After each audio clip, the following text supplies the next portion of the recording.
Then all the men who were aware that their wives had been making offerings to other gods, and all the women who stood by, a great assembly, all the people who lived in Pathros in the land of Egypt, answered Jeremiah, "As for the word that you have spoken to us in the name of the Lord, we are not going to listen to you. Instead, we will do everything that we have vowed, make offerings to the Queen of Heaven, and pour out libations to her, just as we and our ancestors, our kings, and our officials used to do in the towns of Judah and in the streets of Jerusalem. We used to have plenty of food and prospered and saw no misfortune. But from the time we stopped making offerings to the Queen of Heaven and pouring out libations to her, we have lacked everything and have perished by the sword and by famine." And the women said, "Indeed, we will go on making offerings to the Queen of Heaven and pouring out libations to her. Do you think that we made cakes for her, marked with her image, and poured out libations to her without our husbands being involved?" Yuval Noah Harari, the Israeli historian and author, once wrote, "Humans think in stories, and we try to make sense of the world by telling stories." I think that is absolutely true. Stories are not just diversions or entertainment. They are essential to our very humanity. To say that we use them to make sense of the world is to admit that reality itself, as we experience it, is defined by the stories we tell about it. That is why I do this podcast. Because I believe that stories are that important. And that is especially true about biblical narratives, which are so foundational to our culture and society. But what do you do with that passage that I just read from the 44th chapter of the book of Jeremiah? What is happening there is remarkable when you think about it. You have two groups of people looking at the same thing, at some recent tragic events. The basic facts of the events are not in dispute. Both groups agree on what has actually happened, but they are telling two different and contradictory stories about it. That kind of thing actually happens a lot in the world. It is one of the big reasons we are so divided these days. It no doubt happened in the biblical world, too. But all of the clashing stories didn't usually get recorded. The Bible tends to only tell the story that won out in the end. But this passage is different. So, let's try something a little different in this episode. Let's try telling both stories that were being told that day. This is Retelling the Bible.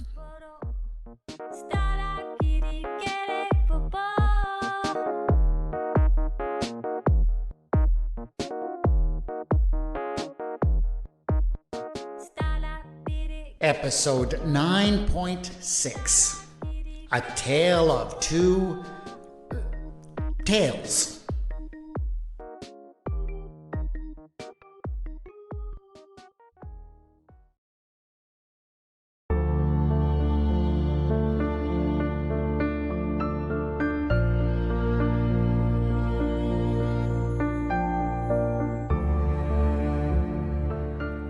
Once the prophet Jeremiah had settled down in Egypt, he began to explore the area around Pathros. He learned that he was far from alone, living here as an expatriate Jew.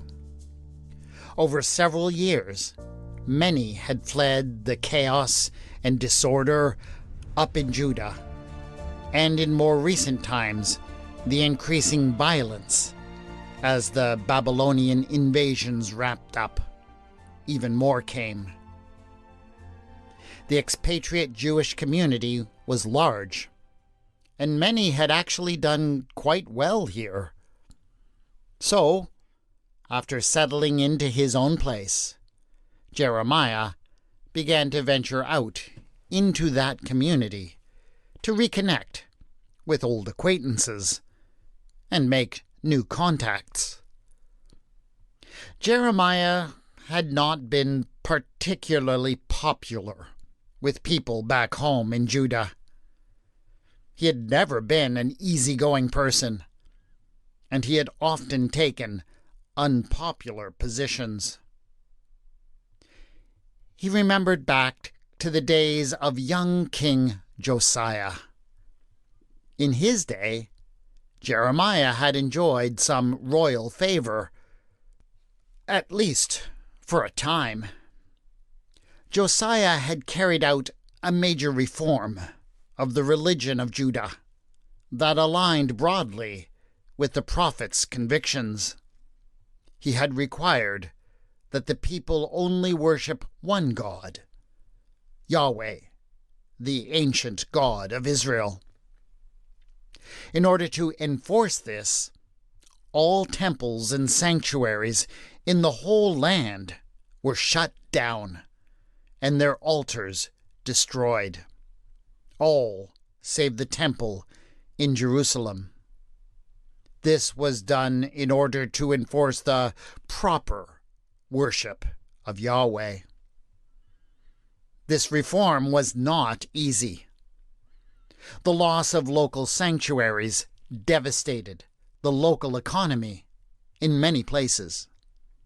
Local priests were displaced, and people resented the centralization of control and the loss of long-standing traditions. But despite all of this, Jeremiah supported the reforms, even did a preaching tour promoting them. He believed that because Yahweh, the God of Israel, was a jealous God, the reforms were necessary. Otherwise, Yahweh would destroy the people in his anger. The message was hardly received well everywhere. In fact, the hostile response was one of the things that had contributed to the generally cranky personality of Jeremiah ever since, which only made him more unpopular. But that didn't matter to him. He had to do what he believed was right.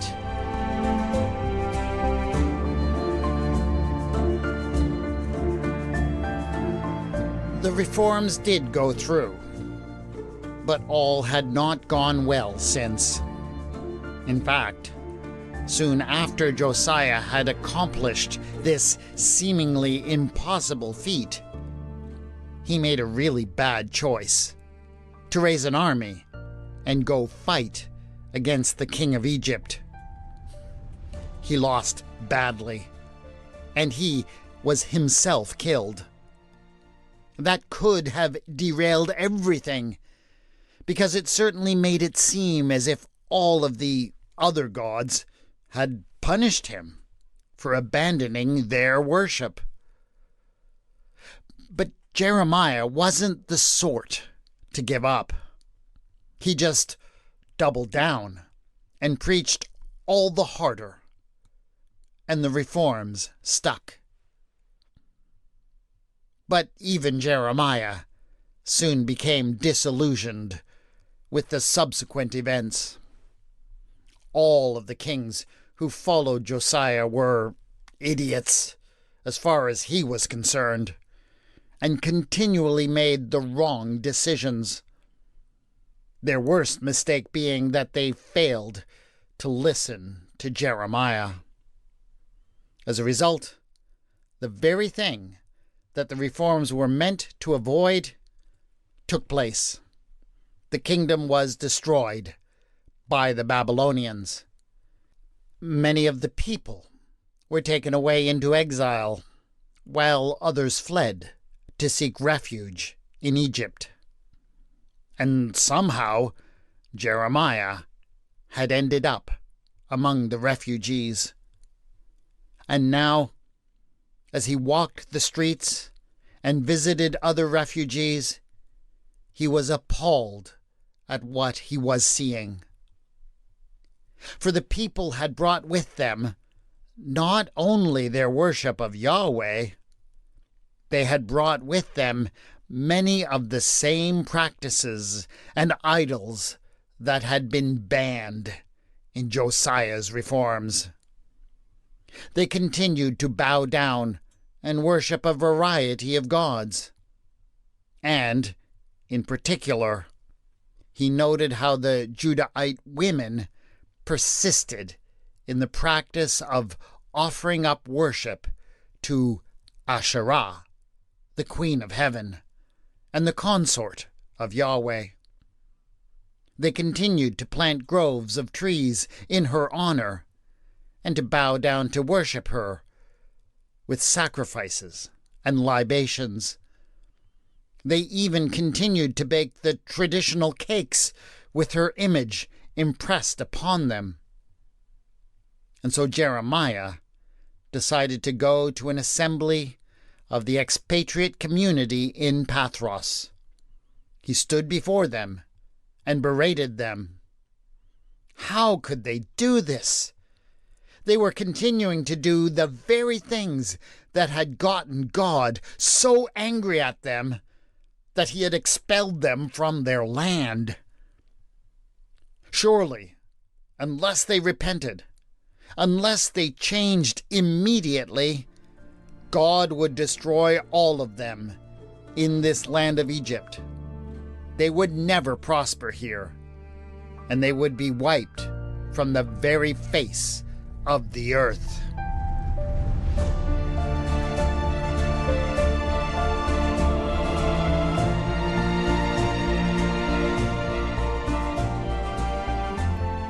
The men and women of Judah, who were now living in Egypt, stood there and listened while Jeremiah went on and on and on, insulting them and their practices. They recognized that he had every right to speak, and they let him do so. But as they listened, they only got more and more angry. And when he had finally wound up his diatribe and sat down, they took their long-awaited turn to speak. They were not kind. "What kind of fool do you think you are?" they wanted to know. "Did you actually live through the same events in Judah as us over the past few years? Let us tell you the real story of how we ended up in this mess." And the tale went something like this.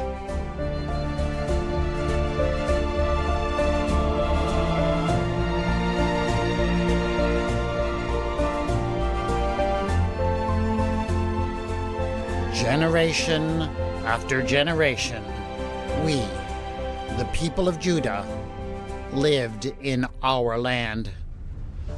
And, as all good people do, we honored the gods who lived in that place.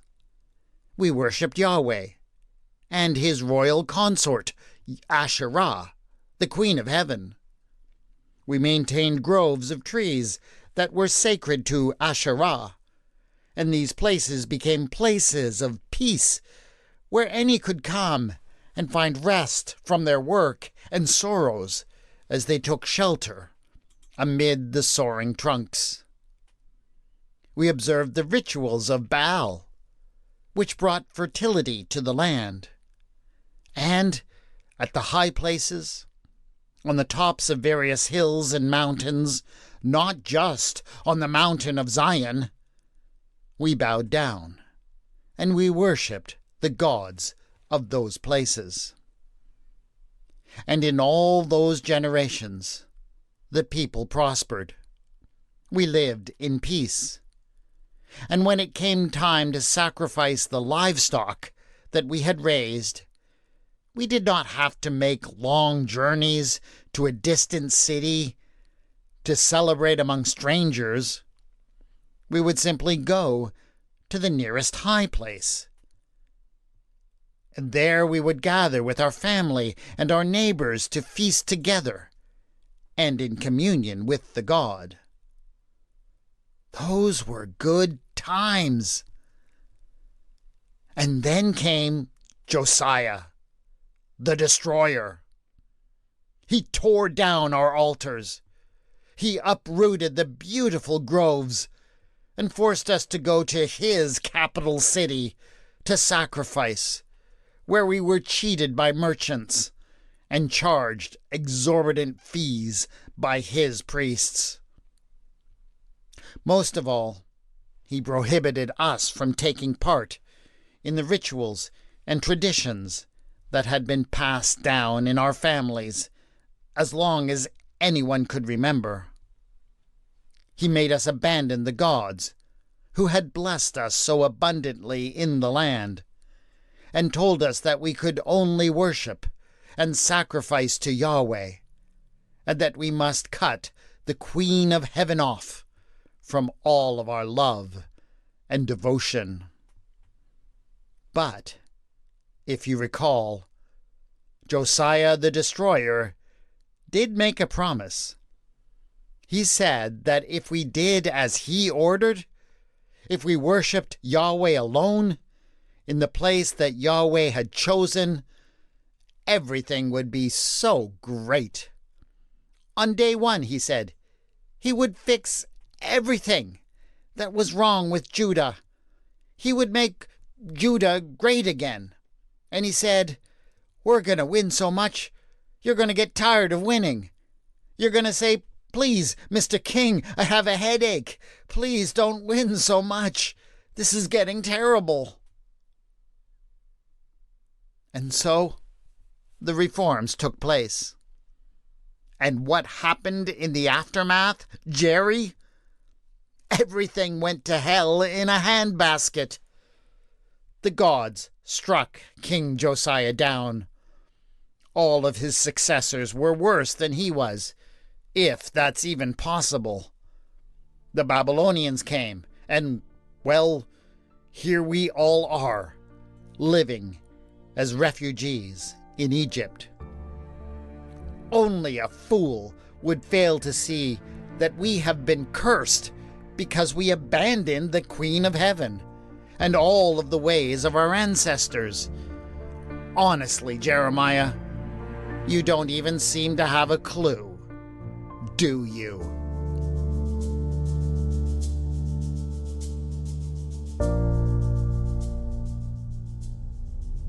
The debate was not even close. Almost no one was persuaded by Jeremiah's dire condemnations. But he hardly cared about that. By this point, he was pretty used to being a despised minority. And because Jeremiah was Jeremiah, he was not about to back down.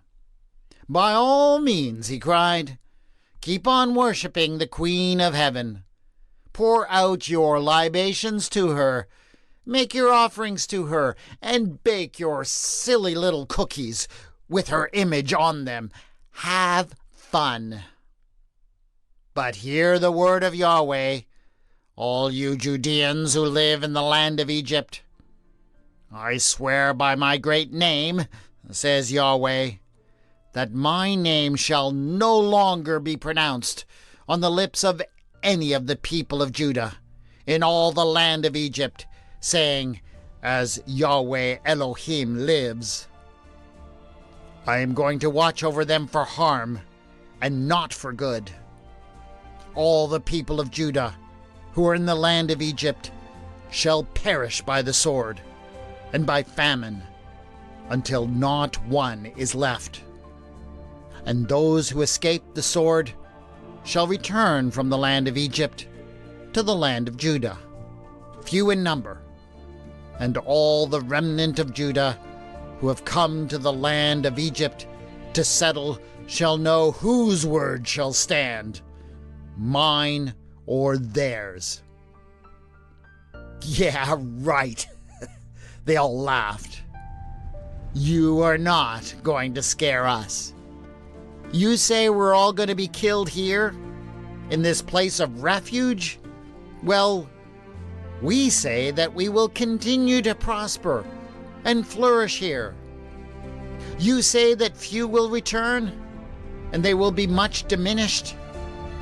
We say that if we decide to go back to that place that you and your sort ruined, we will return much strengthened by our time of freedom of worship in this place. We shall see. Indeed we shall. The prophet spit back at them.